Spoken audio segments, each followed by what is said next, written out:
For our 100th episode of Terrifying and True, we're honoring our good buddy and listener, Wolfdan, with his request to cover one of Ohio's most haunting unsolved crimes.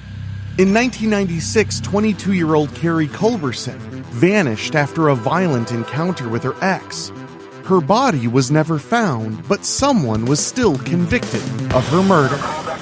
What you are about to hear is believed to be real, based on witness accounts, testimonies, and public record.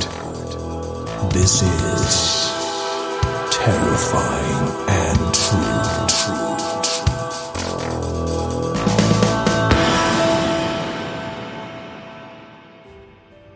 Blanchester, Ohio, August 28, 1996. A quiet summer night, shattered by a scream. A young woman runs for her life beneath the glow of a street lamp. But she's never seen again.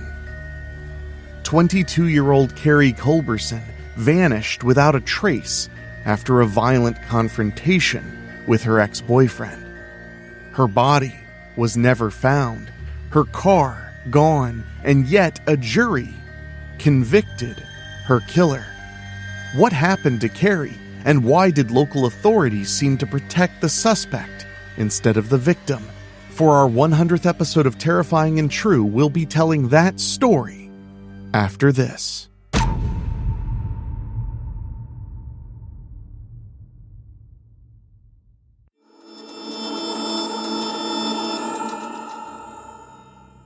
Late August 1996, Blanchester, Ohio. A sticky summer night hangs over the sleepy, small-town street. In the darkness, just before midnight, a sudden scream pierces the silence. "Help me!" a young woman's voice cries out, raw with terror. On a moonlit front lawn, a frantic figure, 22-year-old Carrie Culberson, is seen desperately running, her silhouette illuminated by a flickering streetlight. Chasing her is a man she knows all too well, her on and off boyfriend, 24-year-old Vincent Doan. He catches up to her and grabs a fistful of her hair. Neighbors peering from their windows watch in alarm as Carrie struggles. Doan's voice, rough with rage, shatters the humid air. "I told you if you ever tried to leave me, I'd kill you," he snarls. Carrie is pummeled with fists as she fights to break free. For a moment, her pleas for help cut through the night, and then, with a squeal of tires on asphalt, there is only silence. The little red Honda CRX they had been seen beside is now gone, disappearing into the darkness. By dawn, Carrie Culberson had vanished without a trace. Her family would awaken to an empty house and a nightmare that was just beginning. In the coming days, this quiet Ohio village would be plunged into a real-life mystery worthy of the darkest crime drama. A mystery of love and violence, of a body that refused to surface, and of justice sought in the haunting absence of a victim. The story of Carrie's disappearance and the search for answers unfolds like a cinematic thriller. A beautiful young woman gone missing, a violent lover as the prime suspect, a town divided by secrets, and a determined family fighting for the truth in the face of unimaginable loss. Blanchester, Ohio, is the kind of tight-knit Midwestern town where everyone seemingly knows everyone.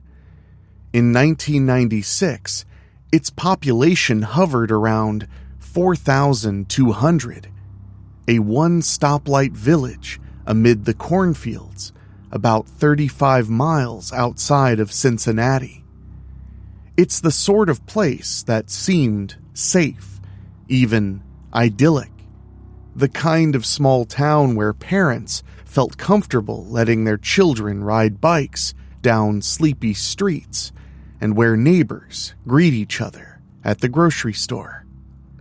Nothing bad ever happens here, people used to think. But Blanchester would soon learn that even in quiet towns, darkness can lurk behind closed doors. In this unassuming community, Carrie Culberson was a beloved figure with a warm smile and vibrant personality. Carrie was often described as truly someone special by those who knew her. She had big brown eyes, a cheerleader's energy, and homecoming queen looks, as one account later put it. In high school, Carrie had been everywhere. She served as a class officer and appeared on the homecoming court all 4 years, balanced by 9 years as a cheerleader. She sang in the choir, played sports from soccer to volleyball, and even played the bells in the school band. After graduating in 1992, Carrie explored college. She enrolled at the University of Cincinnati as a pre-law student, but ultimately found her passion closer to home, becoming a licensed nail technician. Ever ambitious, she hadn't given up on furthering her education. In fact, the day before she disappeared, Carrie took a nursing school pre-admission test at a local community college, hoping to launch a career in healthcare. By her early 20s, Carrie seemed to have the world at her feet. Friends and family remember her as bubbly, genuine, and fun-loving, the kind of young woman who could light up a room. She doted on her family, her mother, Deborah Culberson, her father, Roger, and her younger sister, Christina, often trying out new low-fat recipes on her mom and little sister, and joking about future domestic bliss. Quote, "Well, the world needs little white picket fences," she would say with a laugh, dreaming of having her own happy family someday. Raised with confidence and strong-willed by nature, Carrie wasn't someone anyone thought would fall into the trappings of an abusive relationship. That's why it was so shocking to those close to her when they began to see the signs of trouble with the man she was dating.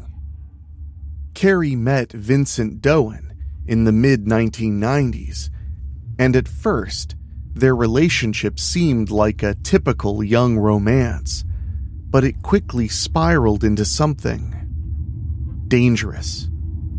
Vince was a local guy with a troubled reputation, quote, violent, controlling, and prone to explosive jealousy, as friends would later describe him. Less than a year after they began dating, the abuse started and escalated very quickly.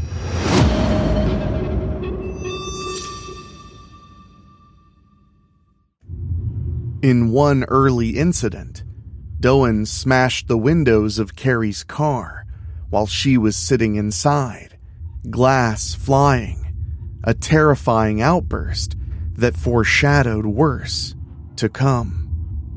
Soon, he was hitting her, on at least one occasion so brutally that he bruised her kidneys. He would throw her across rooms in fits of rage. Friends saw Carrie turn up with black eyes and bruises, trying to cover for Vince's violence. Her boss at the salon recalled how Carrie once came to work with finger-shaped marks on her neck and a bruised temple, signs of strangulation and blows to the head.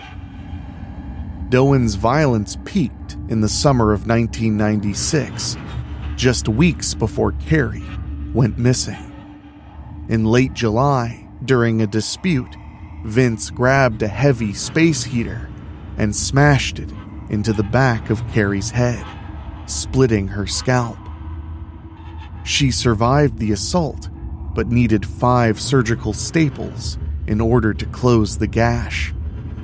This time, Carrie did something courageous. She filed a criminal complaint against Doan for misdemeanor assault. It was not the first time she had gone to the police for help. At least 3 times prior, she had reported Vince's abuse. Each time, the response was tepid.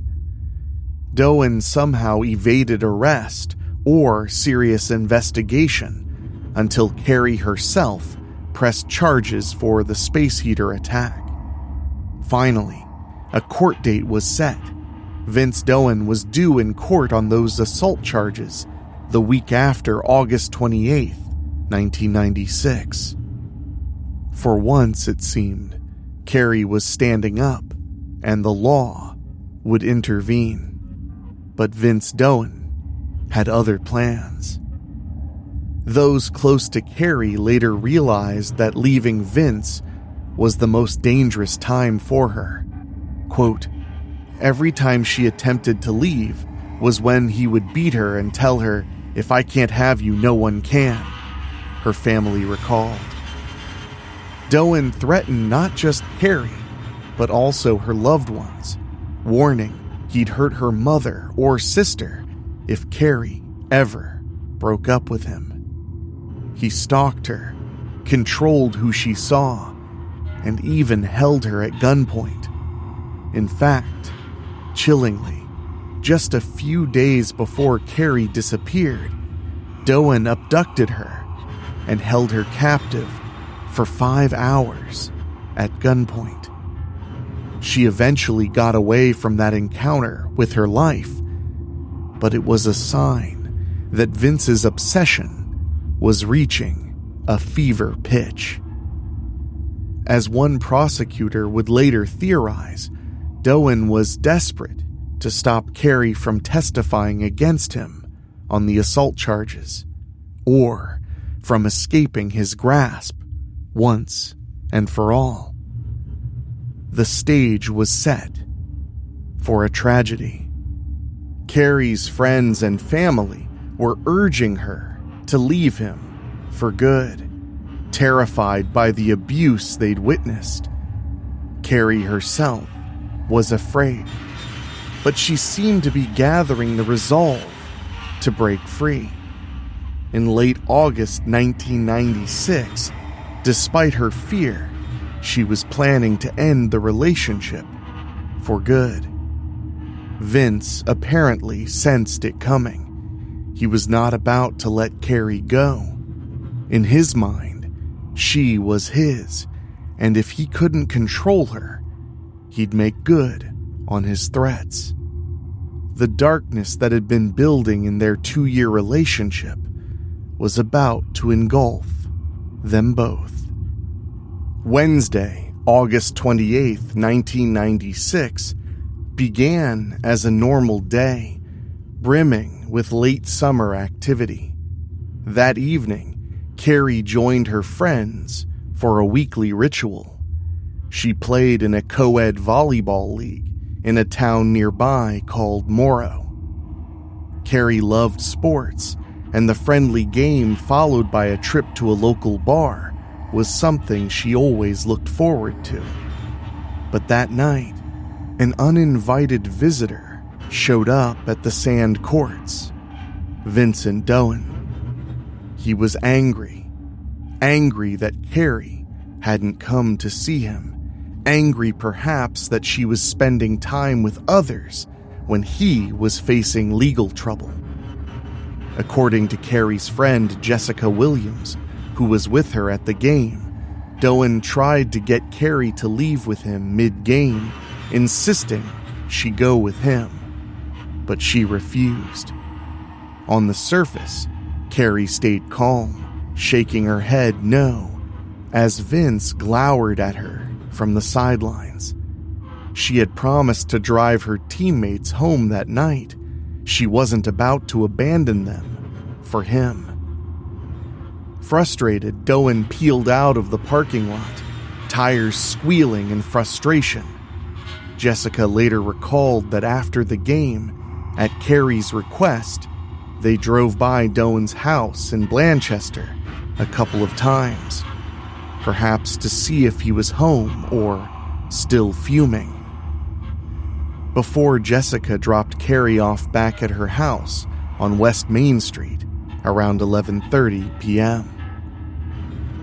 Blanchester's streets were dark and quiet at that hour. A neighbor, Kimberly Lannard, was sitting on her porch, enjoying the late summer night, and she saw Jessica's car pull up. It was about 11:45 p.m. when Carrie stepped out in front of her home, said goodnight to her friend, and went inside. But within minutes, Lannard noticed something was strange. Carrie's red Honda CRX, a distinctive little two-door car, backing out of the Culberson driveway. The car's headlights were off, which struck Lannard as odd. She watched the dark car roll halfway down the block before its headlights flicked on, and it drove off into the night. Carrie had just gotten home. Why was she leaving again so soon and in such a stealthy manner?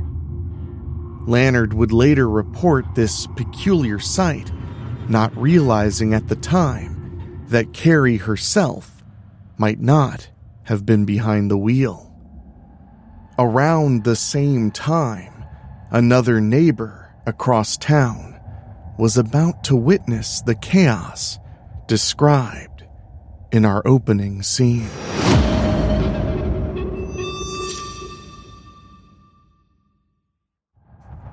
Billy Joe Brown lived across the street from Vincent Doan's house. Sometime near 12:30 a.m., as she was getting ready for bed, Brown was startled by the sounds of a commotion outside. She peeked out to see under the glow of a street lamp, there was that same little red car parked near Doan's home, and a man and woman in a heated struggle. Brown recognized Vince Doan. He was a familiar face she often saw across the way, and she recognized the woman with him as the young lady who visited him frequently, Carrie Culberson.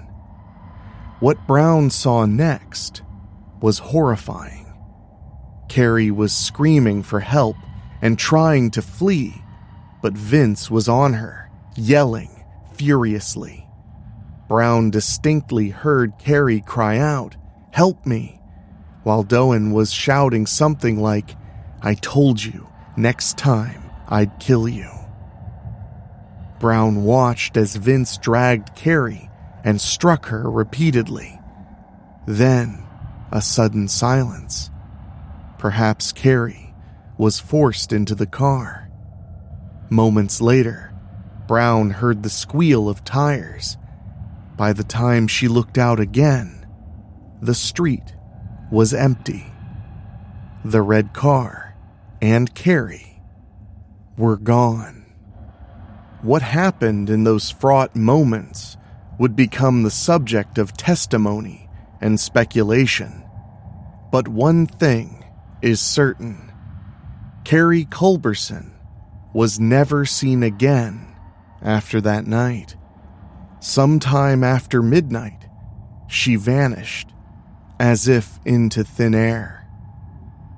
When the sun rose on August 29th, 1996, Debbie Culberson sensed something was wrong. She noticed that Carrie's red Honda was not in the driveway, where it should be. Carrie always came home at night, and if she ever stayed elsewhere, she would call. Debbie's worry quickly turned to panic when she couldn't find Carrie anywhere. She began driving around town, retracing routes Carrie might have taken. Her first instinct was to drive straight to Vincent Doan's house, or to his father's place, somewhere where she might find her daughter.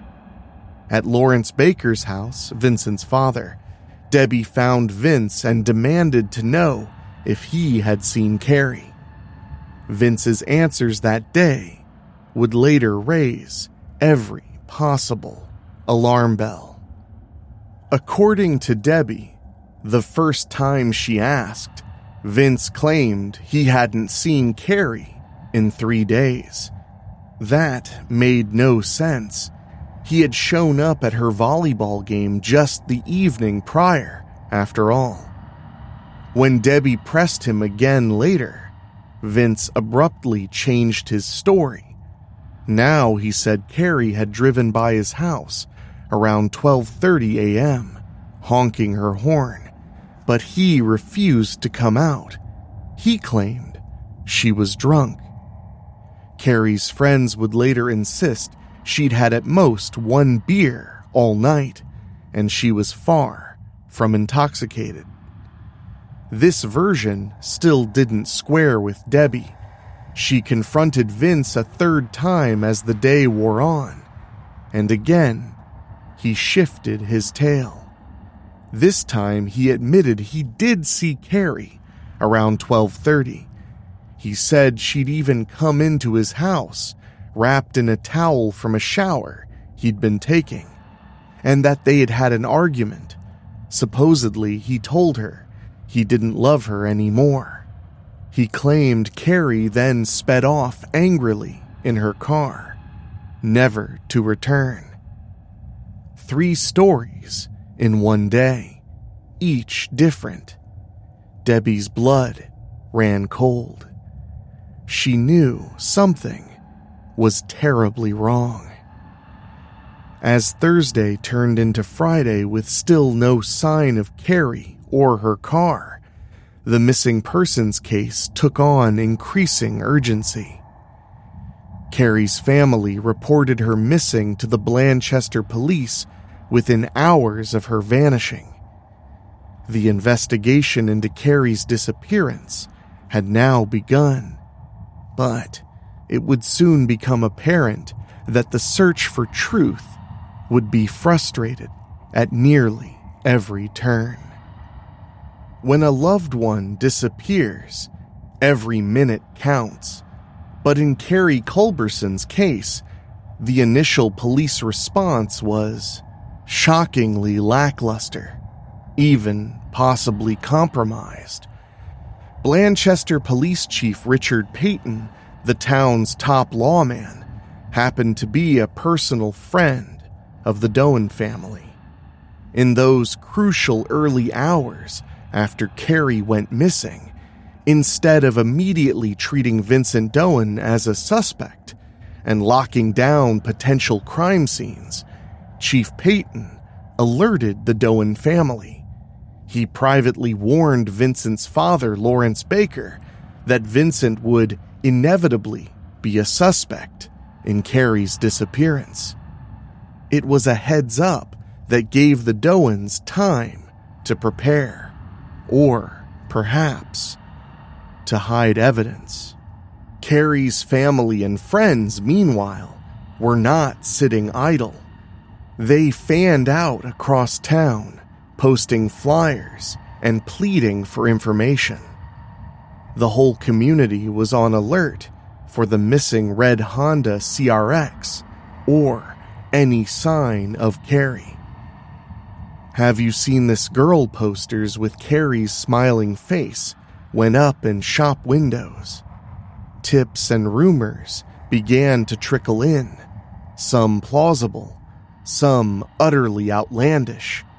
One ghastly local rumor even suggested that Carrie had been fed to a lion that supposedly guarded the Doan's junkyard.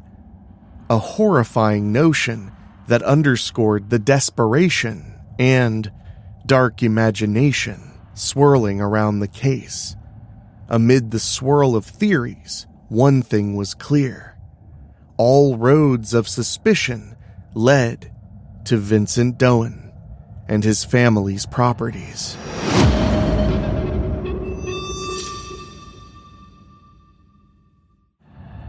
Within 5 days of Carrie's disappearance, investigators, under pressure from Carrie's family and county authorities, finally honed in on the Doan homestead on Hunt Road, a rural property owned by Vincent's father.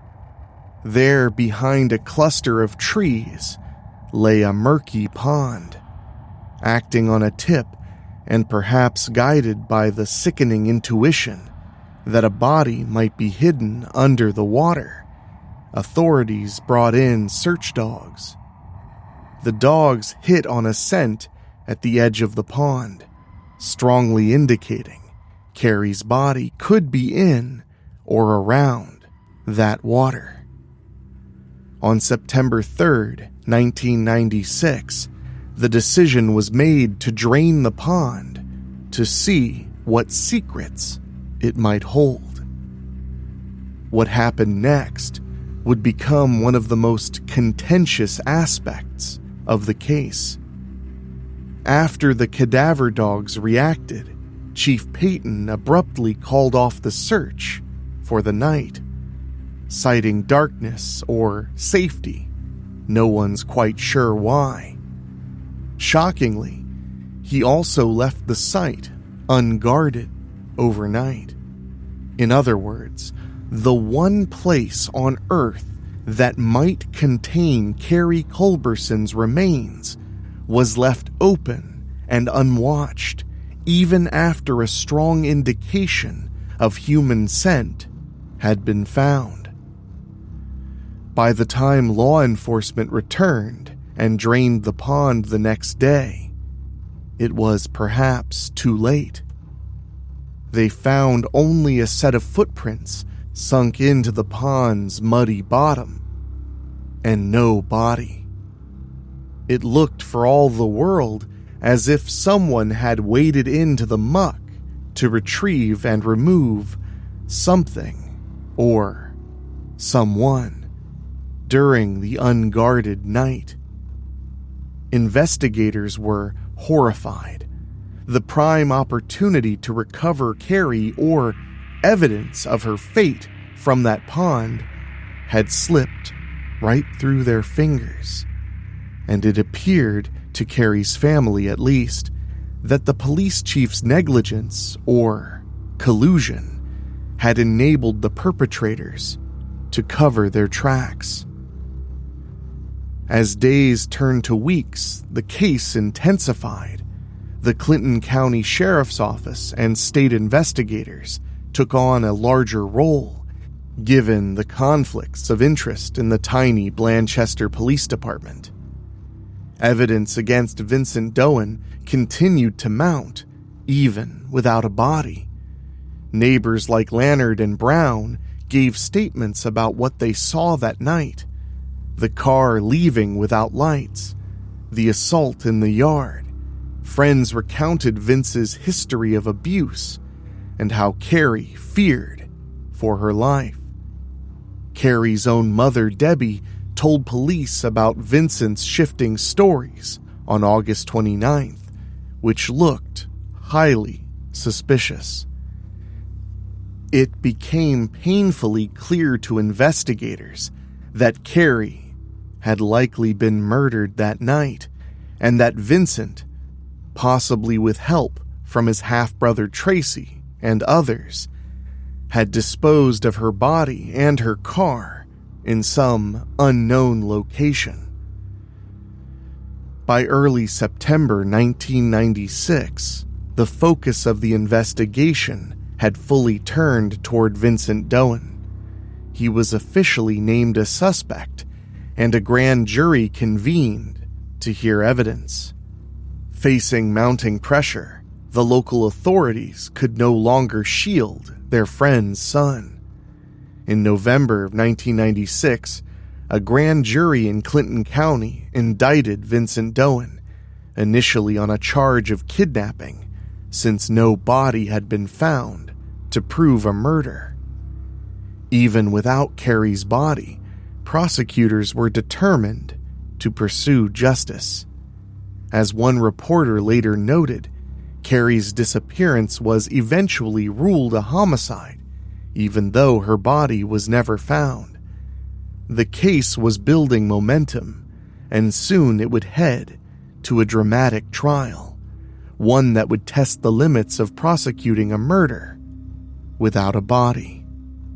In July 1997, the eyes of the region, and soon the nation, turned to the Clinton County Courthouse in Wilmington, Ohio, where Vincent Doan's murder trial began. It had been nearly a year since Carrie vanished. The prosecution faced a daunting task: convince a jury that Carrie was dead and that Doan killed her, all without a body, without a murder weapon, and without forensic certainty. It was a circumstantial case, but it was also a compelling one. Over weeks of testimony, prosecutors presented a mosaic of evidence that, piece by piece, painted a chilling portrait of what likely happened on that August night. They argued of two possible motives, either of which, or both, could explain the crime. One theory was that Vincent Doan, obsessively jealous and enraged that he could no longer control Carrie, murdered her in a final act of domination. The other theory was that he killed her to stop her from testifying against him on the assault charge scheduled in court the following week. In either scenario, the threat to his control was Carrie's intent to leave him for good, and Vincent acted on his oft-repeated ultimatum: if he couldn't have her, nobody could.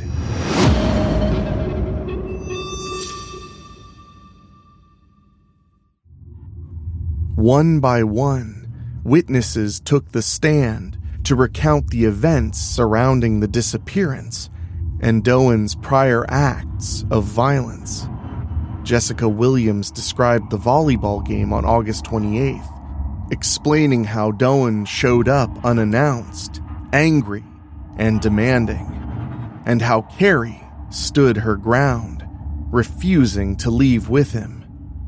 Neighbor Kimberly Lannard testified about seeing Carrie's car leave her house around midnight without its lights on, an eerie detail suggesting stealth or duress. Then Billie Joe Brown riveted the courtroom with her eyewitness account of the fight in her front yard, how she saw Carrie running and screaming, "Help me," and heard Doan bellow, "I told you if you ever tried to leave me, I'd kill you, you bitch," as he beat her. Brown admitted she had no phone to call the police that night, and that her own husband initially dismissed the commotion as simply a drunken squabble. By the time she realized something truly heinous was happening, Carrie and Doan were gone. The prosecution didn't stop at the disappearance. They traced what they believed happened in the hours after. Vicki Watson and Lori Baker, relatives by marriage to Doan's half-brother Tracy, provided key testimony. Watson said she was sleeping over at Tracy Baker's house, Vincent's half-brother, that night.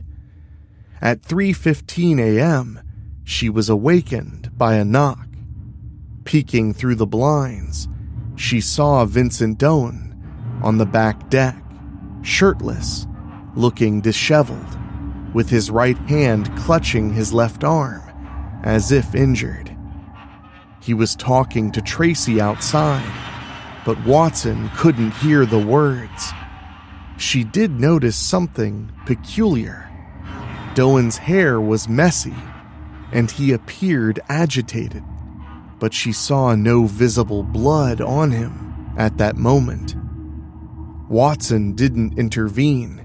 Shortly after, Tracy's wife, Lori Baker, drove Watson to work very early, around 4 a.m., leaving the two men alone.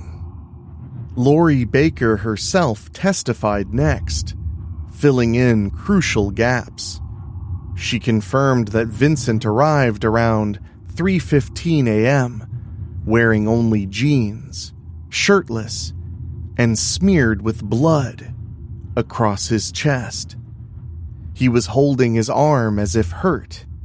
Lori recounted that Vincent and her husband Tracy spoke in low, urgent tones.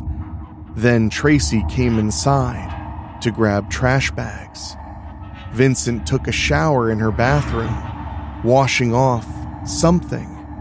One can only imagine what. And the two men left the house around 3:30 or 3:45 a.m., carrying garbage bags and a gun. When they returned before dawn, roughly 5 a.m., both men had blood on their clothes and boots. Lori testified that she handed Tracy bleach and a scrub brush and watched as he delivered them to Vincent, who immediately went to shower yet again. She even saw Tracy wiping off blood from his boots with a rag. It was a grim cleanup scene. Bleach, water, and blood swirling away as dawn broke. Investigators later recovered some of Tracy's boots, towels, and his truck. Testing found blood on them, but it was too degraded to identify a definitive match to Carrie. Through these witnesses, the prosecutors effectively walked the jury through a timeline of murder and cover-up.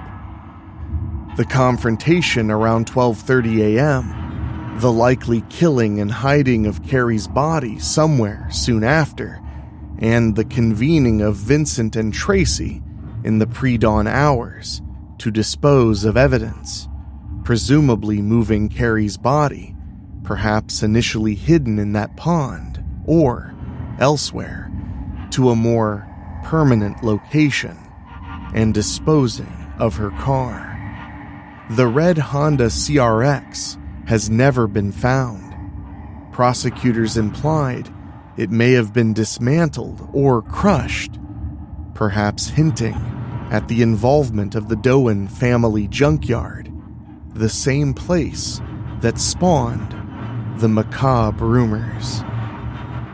Beyond the immediate crime, the state presented evidence of Doan's pattern of brutality to establish intent and motive. Carrie's friends and coworkers recounted her black eyes and bruises, establishing that Doan had consistently beaten and terrorized her. One particularly chilling piece of testimony came from Mitchell Epperson, a cellmate who was housed with Vincent in a county jail in late 1996 on an unrelated charge. Epperson recalled casual conversations he had had with Vincent about women. Vincent bragged in jail that, quote, "You can't let them walk, you gotta make them pay," referring to disobedient girlfriends. Even more damning, Doan allegedly admitted he would, quote, "lie awake at night and think of 100 different ways to kill Carrie before I did." This jaw-dropping confession from Doan's own mouth, if true, painted him as a man who not only could have killed Carrie, but fantasized about it in advance. It went directly to the issue of premeditation and intent. Finally, Deborah Culberson, Carrie's mother, took the stand, providing a poignant bookend to the case. She confirmed the various stories Vincent had told her on August 29th when she searched for Carrie, highlighting how his lies had evolved over a single morning.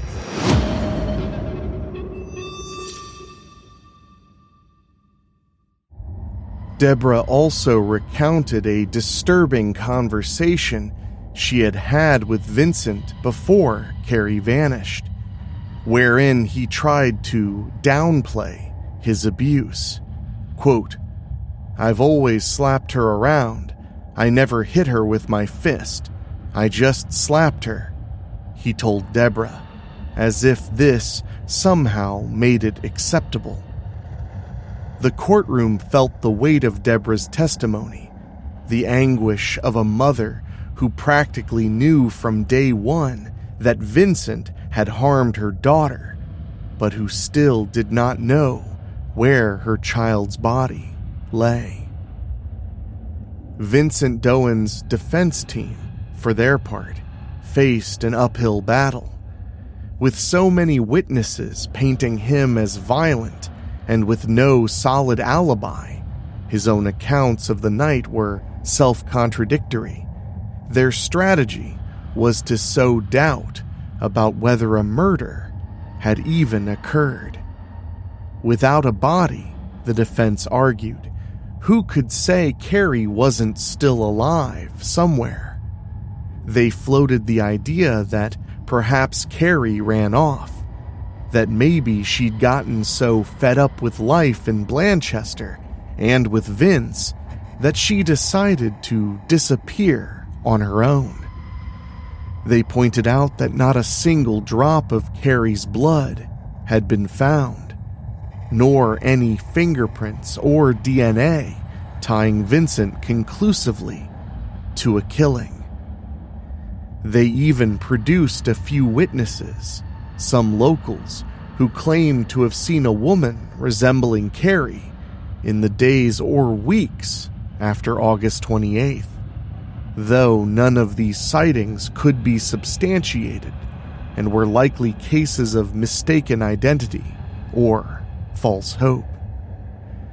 The defense also highlighted that no murder weapon had been recovered, and that some charges like abuse of a corpse against Tracy Baker had been dropped precisely because there was no corpse. Could it be, they urged the jury, that Carrie was out there, somewhere, alive? But the prosecution had effectively preempted this argument. They had introduced Carrie's close friends, who testified that Carrie had not packed any belongings, taken any money, or contacted anyone. Not the behavior of a voluntary runaway. She also had upcoming plans, a new career path, and a pending court case, and had given every indication she intended to stay in her community, not to flee. And then there were those powerful witnesses to violence that night. If Carrie had survived the beating Brown witnessed, why had she not surfaced?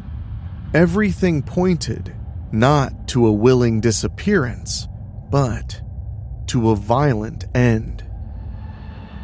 After 2 weeks of testimony, the case went to the jury. The nation waited.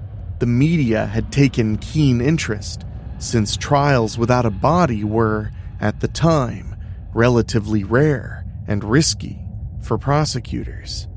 Indeed, the Culberson case would go on to be featured on national true crime shows like American Justice and Dateline, precisely because of the no body aspect. The story had all the elements of a made-for-TV mystery, except this was painfully real for those involved. As one local reporter later noted, the trial drew national attention because Doan was convicted despite the absence of a body, something many jurors find difficult to do. In the deliberation room, 12 jurors, 6 men and 6 women, agonized over the evidence for 4 days. On August 7th, 1997, they returned with a verdict. They found Vincent Doan guilty of aggravated murder. Specifically, the court alleging that he killed Carrie in the commission of kidnapping her, and guilty of 3 counts of kidnapping related to the various times he'd abducted or restrained her. He was actually acquitted on a second murder count, which had alleged prior calculation and design, essentially premeditation, and on one additional kidnapping count. The jury seemed to conclude that, while he may not have planned out the murder in advance, he did intentionally kill her during an abduction. With those convictions, the maximum sentence was on the table. Doan faced the death penalty. A separate sentencing phase followed in November of 1997. After hearing further arguments, the jury spared Vincent Doan's life by recommending a sentence of life in prison without the possibility of parole, rather than execution. The judge imposed that life sentence. Vincent Doan, at 25 years old, was led away in shackles, destined to spend the rest of his days behind bars. As he was sentenced, he remained defiant, continuing to proclaim his innocence, a claim he maintains to this day. But the evidence and verdict spoke otherwise. In the eyes of the law, Vincent Doan had murdered Carrie Culberson, even if he had gone to extreme lengths to ensure that her body would never be found. For Carrie's family and friends, the verdict was a moment of bittersweet justice. In that courtroom, justice was served. A dangerous man was held accountable.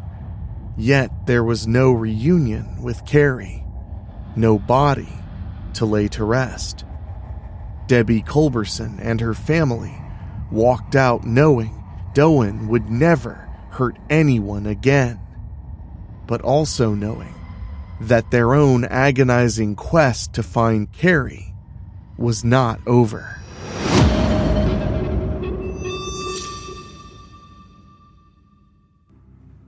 Debbie said later, quote, "We felt relief that he was put away, but complete peace, that'll never happen. As long as Carrie remained missing, the case was far from closed." The aftermath of the trial sent shockwaves through Blanchester and beyond.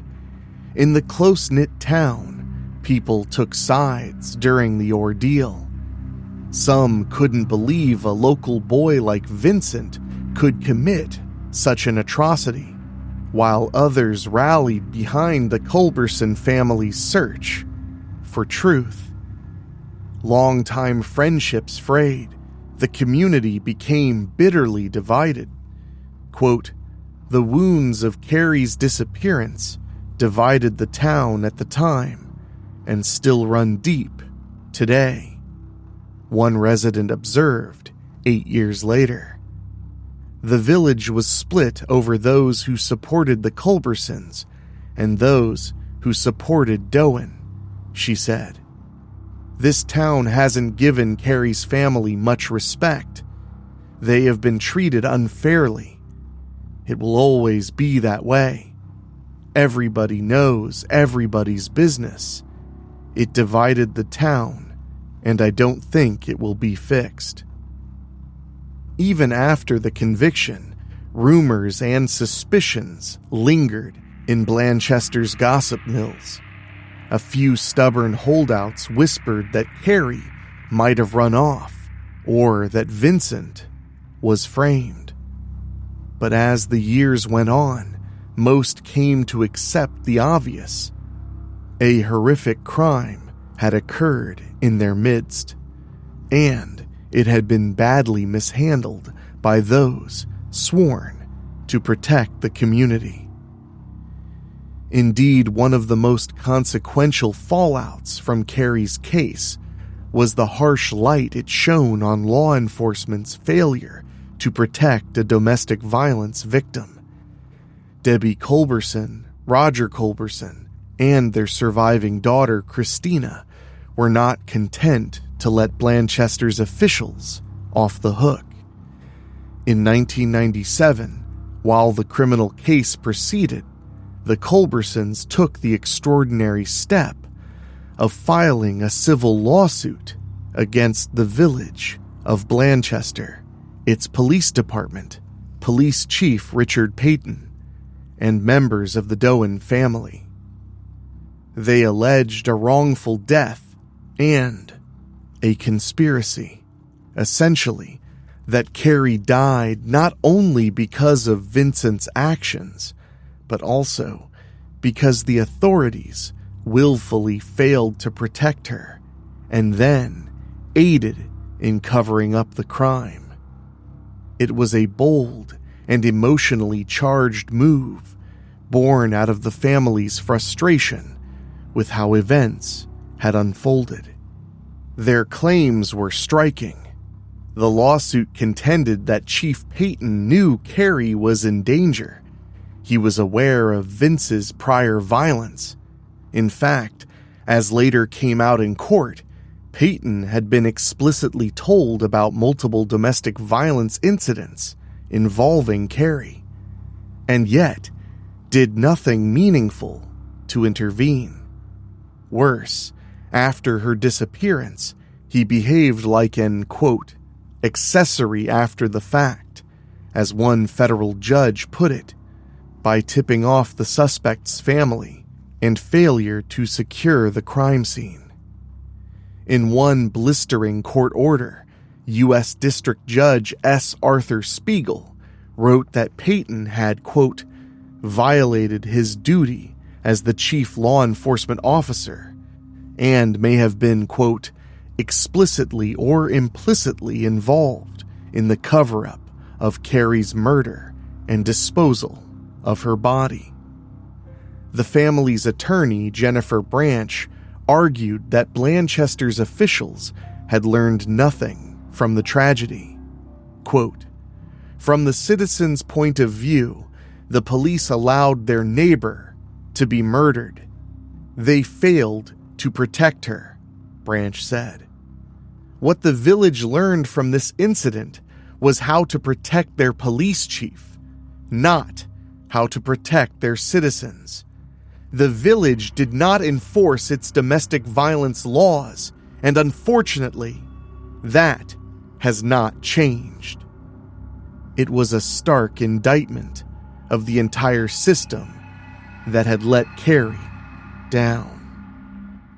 The civil case dragged on for years, through legal twists and turns. At one point, Blanchester tried to get it thrown out, but parts of the lawsuit were allowed to proceed. The Culbersons were determined not just to recover damages for their pain, but to force changes so that no other family in their town would endure what they did. By 2001, 5 years after Carrie's death, the village decided to settle and avoid a federal trial that would air all of its dirty laundry. In a settlement reached in January of 2001, the village of Blanchester agreed to pay the Culberson family $2 million. More importantly to the family, the village also pledged to institute reforms. They promised to establish a memorial to domestic violence victims in Carrie's name and to ensure that all law enforcement officers receive further training in handling domestic violence cases. In effect, Blanchester's authorities tacitly acknowledged that they had failed Carrie and that change was indeed needed. As part of the settlement's non-monetary terms, Blanchester unveiled plans for a permanent memorial to Carrie at the municipal building, a place where the community could remember her and where her mother could find a small measure of peace.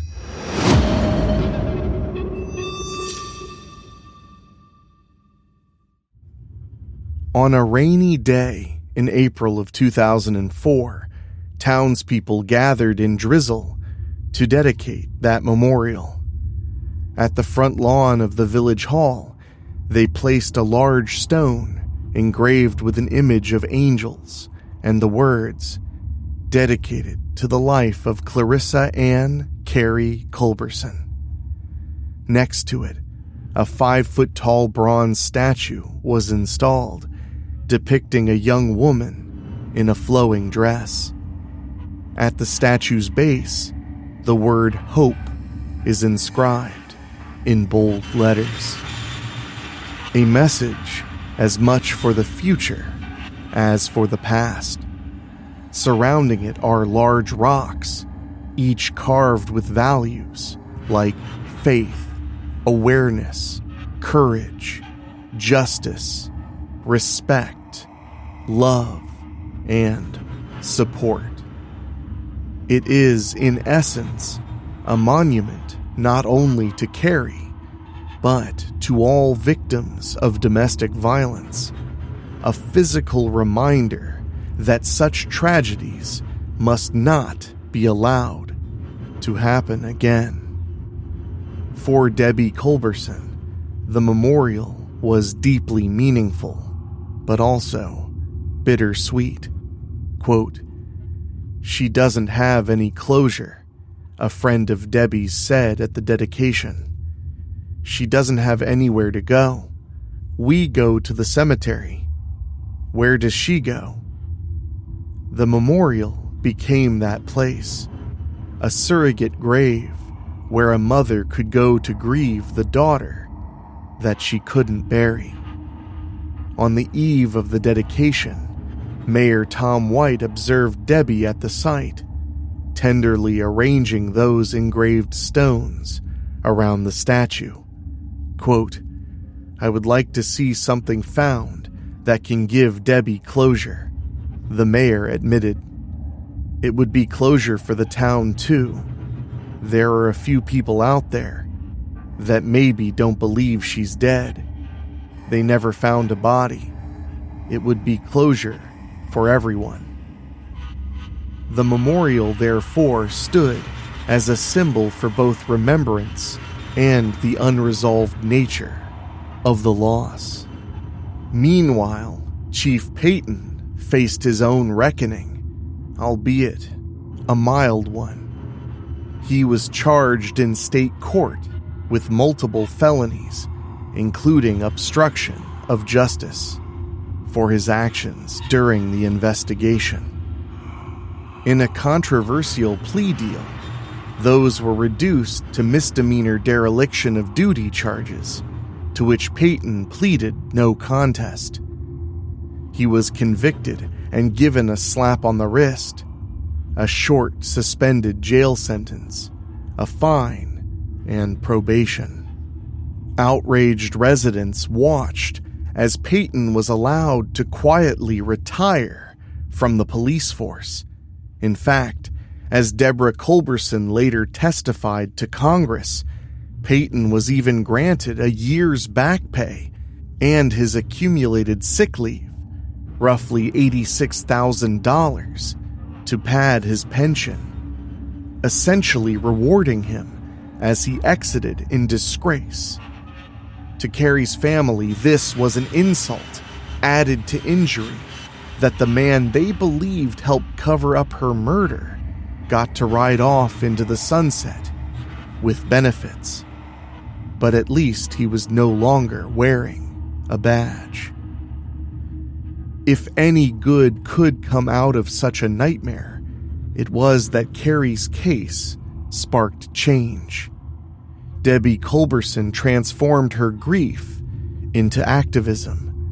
She became a leading voice on the Clinton County Domestic Violence Task Force, which was formed around the time of Carrie's disappearance. Debbie worked with social workers and law enforcement on developing better protocols and training for handling domestic violence calls. Quote, "Debbie helped to draw up the protocol and police training," said one task force member, underscoring how the woman who had lost her daughter was determined to save others. This was part of a broader trend in the late 1990s and early 2000s. Communities across America were pushing police and courts to take domestic violence more seriously. In Ohio and many other states, laws and policies were strengthened. For example, many jurisdictions adopted mandatory arrest policies for domestic violence calls and better enforcement of restraining orders. Nationally, experts noted huge changes in criminal justice procedures for domestic violence during that era, though Carrie's case showed how those changes hadn't permeated everywhere. The lawsuit the Culbersons brought was one of several groundbreaking cases seeking to hold law enforcement accountable for failing victims of abuse. The message was clear: ignoring domestic violence has consequences, and police have a duty to protect the vulnerable, not to look the other way.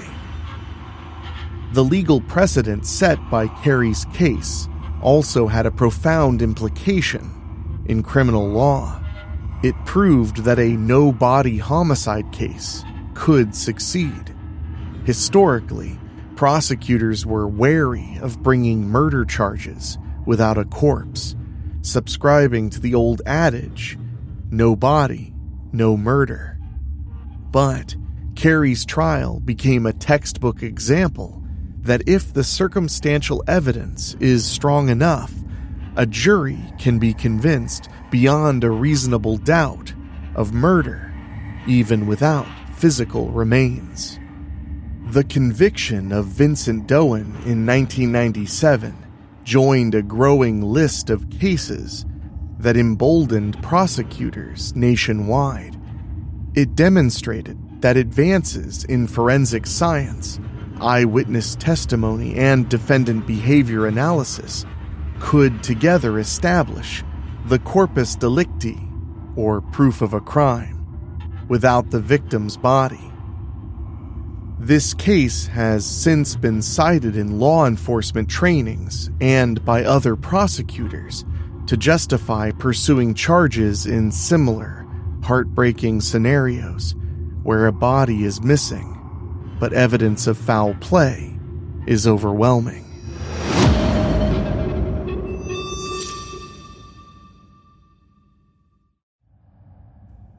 Ohio, in particular, took note. The successful prosecution signaled to would-be killers that they cannot count on a missing body to escape justice.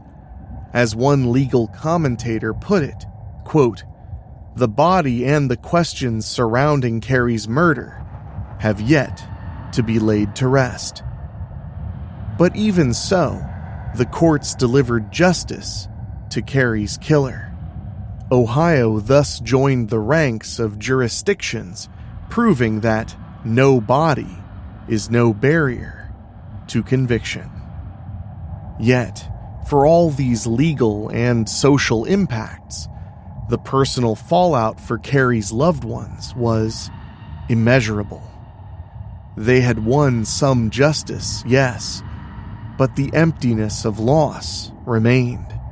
Carrie's father, Roger, and sister, Christina, had to somehow continue living, carrying the memory of a daughter and sister who never got to fulfill her dreams. Debbie Culberson, in addition to championing domestic violence reform, carried the torch for keeping Carrie's memory alive. In every interview, every vigil, every birthday that passed, she reminded the world that her daughter was more than just a crime victim. She was a beloved young woman who deserved to be found and laid to rest. Debbie would attend support groups for families of the missing and speak out for legislation to aid in searching for unidentified remains. The Culberson family's fight became not only about how Carrie died, but also where she was. Where is Carrie Culberson? That question has haunted everyone involved in this case since day one. Carrie's body has never been found, and neither has her red Honda CRX. The search for both became one of the most extensive and frustrating quests in Ohio history. Full of false leads, fruitless digs, and whispered rumors that only compounded the family's anguish. In the immediate aftermath of Vincent Doan's conviction, authorities hoped that one of the co-conspirators, perhaps Tracy Baker, might reveal the body's location in exchange for leniency, but no such luck. Tracy, convicted of helping dispose of evidence, kept his silence, serving his prison term without ever giving up the secret of what they did with Carrie after that bloody night. Vincent Doan, for his part, invoked his Fifth Amendment rights during the trial on any questions about the whereabouts of Carrie's remains, and he has steadfastly refused to confess or cooperate in any recovery effort in all the years since. Without the perpetrator's cooperation, the task fell to law enforcement and Carrie's family to scour the region for any trace of her. The initial focal point was, of course, the Doan family pond, which had yielded only footprints. Divers and search teams combed it again, to no avail. Investigators also searched the surrounding property. They looked in wells, ditches, woodlands, and junked cars on the Doan and Baker properties. There was a nagging fear that perhaps Carrie's body had been put through a car crusher or burned in a secret makeshift grave, eliminating obvious evidence. The lack of blood traces in Vincent's house, it was surprisingly clean when police first searched it days later, suggested the crime might have occurred outside, lending credence to the theory of the pond or elsewhere as the primary scene. But it also meant there were no forensic breadcrumbs to follow. As weeks turned to months, leads grew scarce. Carrie's disappearance took on an almost urban legend quality in Blanchester. Children on school buses would pass by the junkyard and whisper about that lion rumor, an outrageous tale that Carrie's body had been thrown to an exotic pet lion supposedly kept on the property. Investigators never found any evidence of such a creature. It seemed to be the stuff of small-town myth, a manifestation of the community's darkest fears. Other rumors suggested her car had been compacted, or that she was buried under a concrete slab somewhere. Each new tip that came in was like a tantalizing spark of hope for Debbie and her search volunteers. But so many led to dead ends. Nonetheless, Debbie Culberson never stopped searching. She organized highly publicized searches periodically, sometimes enlisting volunteers by the dozens. They trudged through fields and forests, turning over tire dumps and peering into old wells. With each search that ended in frustration, Debbie's resolve only grew. Quote, "We have been cheated out of a proper grave, a proper funeral, all the things people need to grieve," she said, articulating the cruel limbo in which her family was stuck. Indeed, not knowing where your loved one's body lies is its own special kind of torment. It means no closure, no final goodbye. One of the most dramatic search efforts came in spring of 2004, nearly 8 years after Carrie vanished. Investigators got a tip pointing to a remote barn on a farm property in Brown County, a county adjacent to Clinton. A man named Jared Messer, who had once lived at that property and had ties to criminal elements, was mentioned.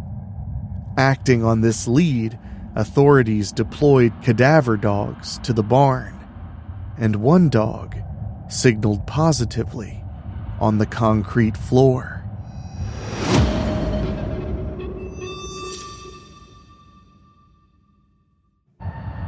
Excitement and dread spiked. Could this finally be it?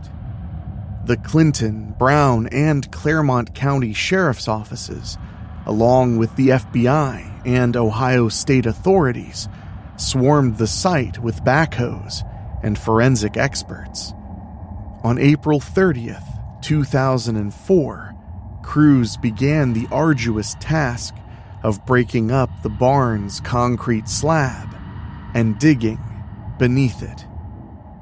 Debbie Culberson got a phone call that day while she was literally preparing the memorial dedication ceremony for Carrie.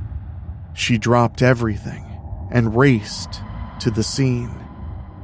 For the next 13 days, through Mother's Day, Debbie and Christina Culberson camped out at the site, standing vigil from morning till night as investigators excavated the barn inch by inch. Hope hung in the air. The media reported on the dig constantly. Quote, "I'm just doing what I do best, just waiting," Debbie said as she stood in the rain, watching heavy machinery claw at the earth. If it turns out to be Carrie, then that's what we want. But if it isn't, we'll wait some more. Those words epitomized Debbie's endurance, an endless, patient wait for the truth. When the Brown County barn dig finally concluded, the result was another heartbreaking disappointment. They found nothing related to Carrie. No remains, no scraps of clothing, no car parts. The tip had been well-intentioned, but ultimately false. Or worse, perhaps even a cruel prank or a jailhouse rumor with no basis. The investigators packed up their gear, and Debbie went home with empty hands yet again.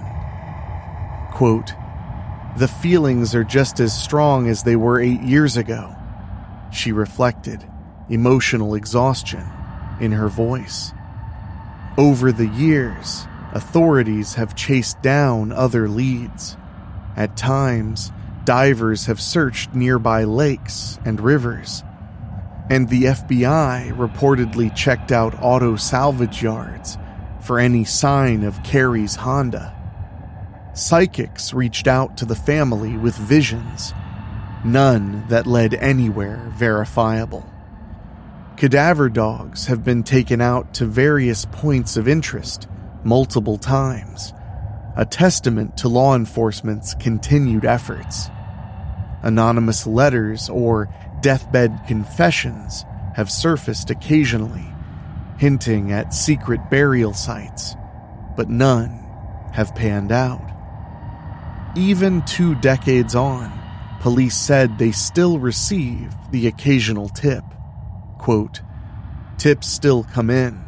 We still hope to find her," a sheriff's investigator said in 2016, reaffirming that the case, while cold, is not closed.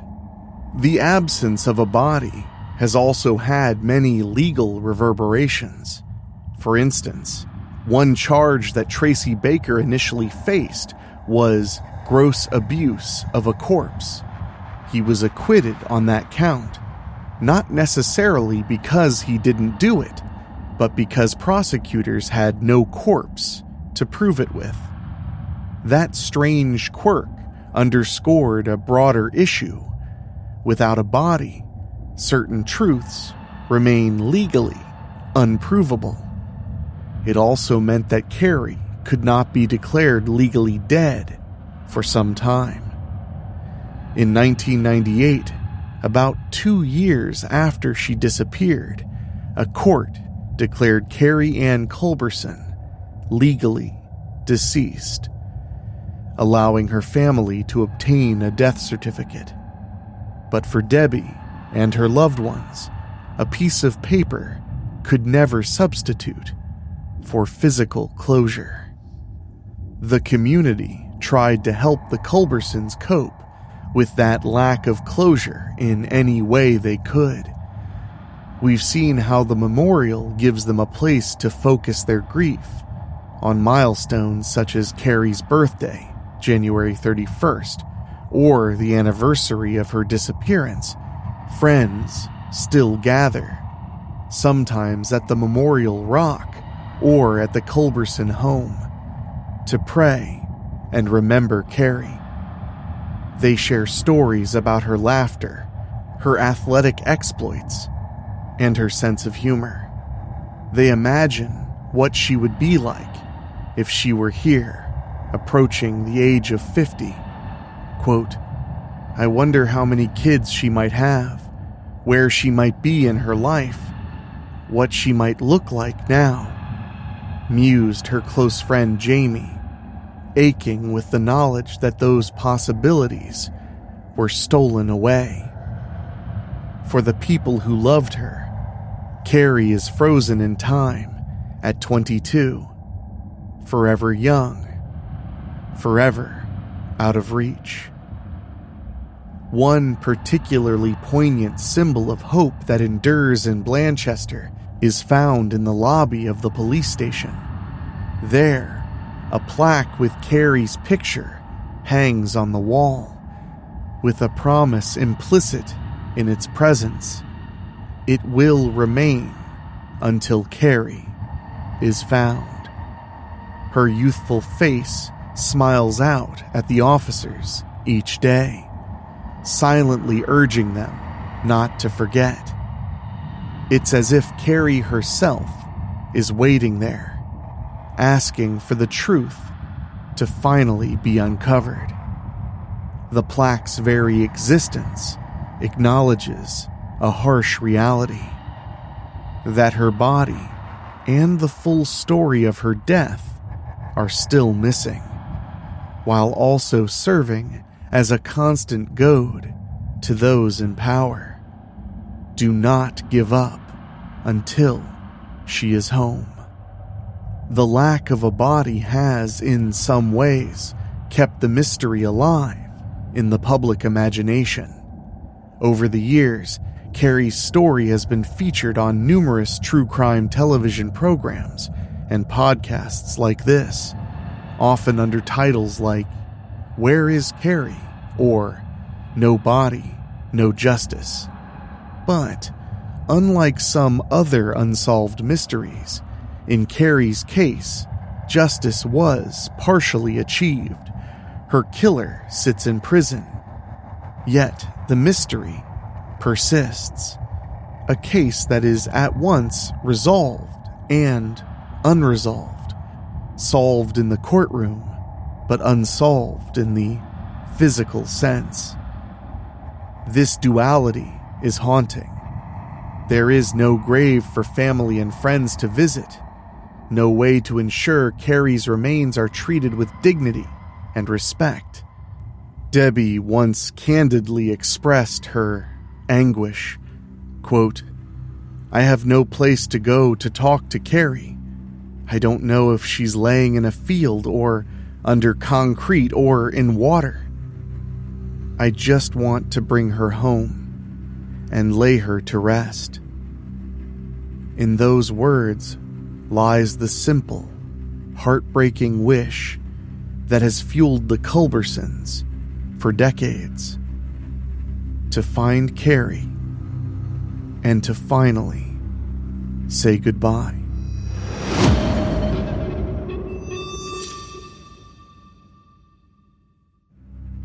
As of today, nearly 29 years have passed since that fateful August night. It is now a given that Vincent Doan will spend the rest of his life in prison, barring some unforeseen legal reversal. He is incarcerated at an Ohio state penitentiary, serving a life sentence with no chance of parole. Over the years, Doan exhausted his appeals. State courts upheld his conviction, and federal courts denied his petitions. Outside of a miraculous confession or new evidence surfacing, Doan's case is closed in the criminal justice system. In prison, he has few headlines. One bizarre footnote: in 2015, Doan was bitten by a police dog during a disturbance at the prison, and later won a $7,500 settlement for his injuries. A grimly ironic epilogue, as some noted, for a man who caused so much injury to others. Through it all, Vincent Doan insists he is innocent. He has never wavered from that stance. For many, his protestations ring hollow against the massive evidence of his guilt. To this day, he has offered no apology, no admission, and no information to help locate Carrie. Tracy Baker, Vincent's half-brother who helped him that night, served his sentence for obstruction and was released in 2005. He returned to society and, by most accounts, has kept a low profile. Lawrence Baker, Vincent's father, lived out the remainder of his life under a cloud of suspicion by some, though he was acquitted in court. Chief Richard Payton faded from the public eye after his retirement, his name now synonymous, at least in Blanchester, with a cautionary tale of how not to handle a missing persons case. In Blanchester, Carrie's absence is still felt. She would be 49 years old now, a fact that astonishes her childhood friends, who still picture the vivacious 22-year-old with big, quote, 90s hair and a radiant smile. Each year on January 31st, Debbie Culberson, quietly marks Carrie's birthday. Public reaction to Carrie's story remains strong in the area. The case is taught in some police academies as part of domestic violence response training and investigative procedure. Memorial motorcycle rides and 5K runs have been organized by domestic violence awareness groups in her honor. On social media, the Find Carrie Culberson Facebook page continues to share memories and updates, ensuring new generations hear her story. Strangers occasionally leave comments of support, and locals post photos of the memorial statue decorated for the holidays. Purple ribbons for Domestic Violence Awareness Month, or flowers on the anniversary of her disappearance. Crucially, law enforcement has not forgotten Carrie either. The Clinton County Sheriff's Office retains open case files on her disappearance. Investigators periodically review the evidence with fresh eyes, hoping new forensic technology or a changed conscience might crack open the location of her remains. There have been recent leads even decades later. In 2019, Deborah Culberson mentioned that letters had been discovered in prisons that potentially related to Carrie's case. Those letters were being followed up by law enforcement. Debbie didn't divulge details publicly, but she said, quote, "The reason I have hope is because there are so many law enforcement officials who have so much invested in Carrie's case that they won't give up. Even now, officers who were just rookies back in 1996 have since risen to senior positions and carry forward the determination to bring Carrie home. As long as somebody is willing to dig, search, or listen to a tip, hope remains." The case's broader legacy in Ohio's domestic violence law reforms is also notable today. The tragedy of Carrie Culberson became a rallying point for advocates. In the late 90s, Ohio implemented more robust protective order enforcement and improved how victims can get help. By the 2000s, thanks in part to awareness raised by cases like Carrie's, domestic violence training for police became more standardized across the state. Ohio also saw the creation of programs to confiscate firearms from convicted abusers and better cross-agency communication when someone with a known violent history like Doan is involved. While no legislation features Carrie's name, her case is frequently cited in Ohio Domestic Violence Task Force reports as an example of why early intervention and zero-tolerance policies are so critical. Essentially, Carrie Culberson did not die in vain. Her story spurred changes that have likely saved other lives, as every officer in that region now knows to take domestic violence calls seriously and to secure potential crime scenes diligently, no matter who the suspect may be. In the community of Blanchester, time has a way of moving forward, but reminders of Carrie's life and loss are ever present. On a corner of the Culberson family's property, a tree that Carrie planted as a little girl stands tall. The police station lobby still bears that plaque of Carrie, a silent exhortation to never stop looking. And of course, the memorial sculpture in front of the municipal building stands as a permanent testament. Town residents drive by it on their daily commutes, some perhaps now too young to recall 1996. But their parents will tell them of the beautiful cheerleader who once graced these streets and the tragedy that befell her. Carrie's memory is woven into Blanchester's identity, a caution and a call for compassion.